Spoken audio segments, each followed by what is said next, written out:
আসসালামু আলাইকুম এভরিওয়ান, সবাই কেমন আছেন? আমি আলহামদুলিল্লাহ ভালো আছি। আজকে একটি নতুন রেসিপি নিয়ে আপনাদের মাঝে হাজির হয়েছি। কম বেশ সবারই এটা পছন্দ, আবার অনেকেরও অপছন্দ। কিন্তু আমার পার্সোনালি গরুর বট খুব ভালো লাগে। আজকে আমি গরুর বটটা আপনাদের পারফেক্টলি রান্না করে ভুনা করে শেখাবো। আপনারা না টেনে ভিডিওটি লাস্ট পর্যন্ত অবশ্যই দেখবেন। এখানে আমি 1 কেজি পরিমাণের গরুর বট নিয়েছি। গরুর যে বটটা পরিষ্কার করতে কেউই চায় না, অনেকে ঘৃণায়, কিন্তু রান্না করলে কিন্তু মজা মজা করে অনেকেই খেয়ে ফেলে। আমরা বিশেষত গরুর বট বলতে গরুর পেটটাকে বোঝায়। এই তো আমি খুব ভালোভাবে গরুর বটটা ধুয়ে একটা পাতিলে নিয়ে এখানে আমি 1 চামচ হলুদ দিয়ে ঢাকনা দিয়ে গরুর বটটা 1 মগ পানি দিব, দিয়ে প্রায় 5 মিনিট যে গরুর বটটা এটা সিদ্ধ করব যেন এটার যাতে এটার মধ্যে একটা গন্ধ আছে, একটা দুর্গন্ধ আছে, গন্ধটাও থাকবে না। এবং গরুর বটের অনেকে যে ঘৃণা করে গরুর বটটা সিদ্ধ করার ফলে, যে অনেকটা পানিটা ছেঁকে দিলে ময়লা কিছুই থাকবে না। সো রান্নাটা টেস্ট হবে, ভালো হবে এবং হাইজিনিক মুক্ত হবে। এই তো আমার গরুর বটগুলো সিদ্ধ হয়ে গেছে। আপনারা চাইলে ভাপ দিতে পারেন, সিদ্ধ করারও দরকার নেই। আমি এটা ফুটিয়েছি, আপনারা না ফুটালেও চলবে। আমি একটা ঝাইয়ের মধ্যে গরুর বটটা ছেঁকে নিয়েছি। আপনারা আমার ভিডিওর মধ্যে দেখতেই পাচ্ছেন গরুর বটগুলো প্রায় সিদ্ধ হয়ে গেছে।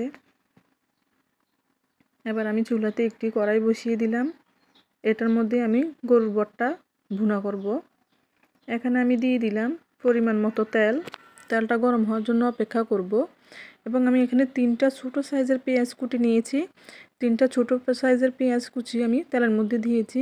তেলের মধ্যে আমি একটু নাড়াচাড়া দিচ্ছি যাতে পেঁয়াজটা তেলে একটু ভাজলে স্মেলটা ভালো আসে। যারা রান্না জানেন তারা জানেন হয়তো, কম বেশ এখন সবাই রান্না জানে। তাও আমার দৈনন্দিন যে রান্নাগুলো আপনাদেরকে দেখাচ্ছি, এখানে আমি কিছু মেথি দিয়েছি। মেথিটা দেওয়ার ফলে একটা ভালো স্মেল আসবে। যে কোনো তরকারিতে মেথি দিলে স্মেলটা ভালো আসে। আমি চেষ্টা করি সব তরকারিতে মেথিটা ইউজ করার। এখানে আমি 2 চামচ পেঁয়াজ বাটা দিয়েছি। এই তো এখানে আমি দিয়ে দিলাম 1 চামচ রসুন বাটা এবং 1 চামচ আদা বাটা এবং 1 চামচ গরম মশলা বাটা। তবে গরম মশলা বলতে এখানে আছে জিরা, এলাচ, দারচিনি বাটা। আপনারা চাইলে অন্য মশলাও অ্যাড করতে পারেন, কিন্তু আমি গরুর রান্নার যে তরকারিটাতে আমি এই 3টা মশলাই ইউজ করি। আমি এখানে 3টা মশলা দিয়েছি, কিন্তু কোনো প্যাকেটের মশলা আমি এখানে ইউজ করব না। আপনারা চাইলে গরুর মাংসের যে মশলাটা এটা ইউজ করতে পারেন।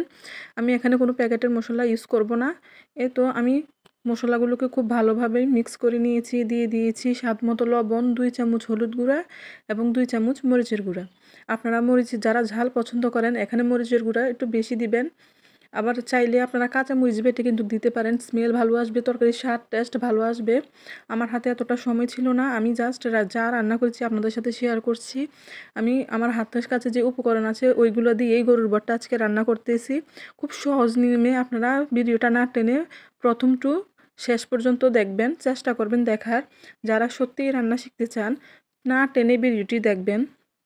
এখানে আমি দিয়ে দিলাম কয়েকটা তেজপাতা।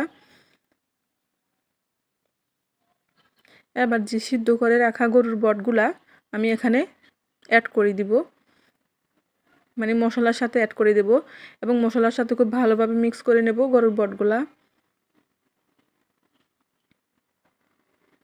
আমার চ্যানেলের রান্নাগুলো আপনাদের কেমন লাগে অবশ্যই কমেন্টে জানাবেন এবং চেষ্টা করবেন একটা রান্না আপনারা আমি খুব উপকৃত হব, যে খুব খুশি হব যে আপনারা আমার একটি রান্না দেখে শিখেছেন। অবশ্যই কমেন্টে জানাবেন। আমার খুব ভালো লাগবে যে একজন আমার থেকে দেখে একটা রান্না শিখেছে এবং সে একটা জিনিস শিখতে পেরেছে, আমি একটা তাকে শিখতে পেরেছি। এই জিনিসটা আমার খুব ভালো লাগবে। এখানে আমি আস্ত এলাচ ও দারচিনি দিয়ে 5 মিনিট কষাতে দিয়ে দিয়েছি। দেখুন 5 মিনিট পর ফিরে আসলাম, অনেকটা পরিমাণ পানি বের হয়েছে, প্রায় কষে আসছে। কষানোটা ভালো করতে হবে, যে কোনো তরকারি যত কষাবেন তত স্বাদ হবে। এখানে আমি কষাচ্ছি, আমি কিন্তু ঢাকনা খুলেও এখানে কিন্তু কষাতেইছি। এখানে আমি 3 চা চামচ টমেটো সস ব্যবহার করছি। আপনারা টমেটো সসটা স্কিপ করতে পারেন, আমার কাছে ছিল আমি দিয়েছি, কারণ যেহেতু আমি এখানে কোনো প্যাকেটজাতকরণ মশলা ইউজ করছি না, সেই জন্য এখানে আমি 3 চা চামচ টমেটো সস ব্যবহার করেছি এবং এটা আমি খুব ভালোভাবে বটের সাথে মিক্স করে নিলাম। আমি কিন্তু এখানে আরও 2 মিনিট কষাচ্ছি। আপনারা দেখতেই পাচ্ছেন আমি আরও আগে 5 মিনিট কষিয়েছি, এখন 2 মিনিট। আপনারা প্রায় 7-8 মিনিট কষানো বা 10 মিনিট কষানোর চেষ্টা করবেন। এখানে আমি 1 মগ পানি অ্যাড করেছি। ঢাকনা দিয়ে আমি 10 মিনিট মিডিয়াম হিটে রান্না করব। মাঝখান দিয়ে বলি রুবিস রেসিপি চ্যানেলটি সবাই সাবস্ক্রাইব করবেন, শেয়ার করবেন, কমেন্ট করবেন এবং জানাবেন আমার রান্নাগুলো আপনাদের কেমন লাগে অবশ্যই জানাবেন। আমার দৈনন্দিন যে নতুন নতুন রান্নাগুলো আপনারা কি পছন্দ করছেন, আমার গ্রামীণ কিছু পরিবেশের রান্না আছে, আমি আশা করি আপনারা এগুলোর সাথে পরিচিত নন। আমার ভিডিও দেখে যদি আপনারা শিখতে পারেন অবশ্যই আমাকে জানাবেন কমেন্টে আপনাদের কেমন লাগলো। আপনারা অবশ্যই বাসায় ট্রাই করবেন এবং রুবিস রেসিপি চ্যানেলের নিত্য নতুন রান্নাগুলো দেখার জন্য অবশ্যই আমার চ্যানেলটি সাবস্ক্রাইব করবেন। আমার প্রায় রান্না শেষ। দেখুন এখানে পানিটা একটু বেশি দেখা যাচ্ছে, সেজন্য আমি ঢাকনা দিয়ে আরও কিছুক্ষণ রান্না করছি যাতে ঝোলটা মানে পানির পরিমাণটা আরেকটু কমে আসে। তো পানির পরিমাণ কমে আসছে, আমার রান্না শেষ। তৈরি হয়ে গেছে গরুর ভুঁড়ি বা বট ভুনা। আপনারা অবশ্যই বাসায় ট্রাই করবেন এবং কার কার গরুর ভুঁড়ি বা বট পছন্দ অবশ্যই কমেন্টে জানাবেন। গরুর ভুঁড়ি বা বট দেখতে খারাপ লাগলেও খেতে কিন্তু অনেক মজা। ভিডিওটি দেখার জন্য সবাইকে ধন্যবাদ।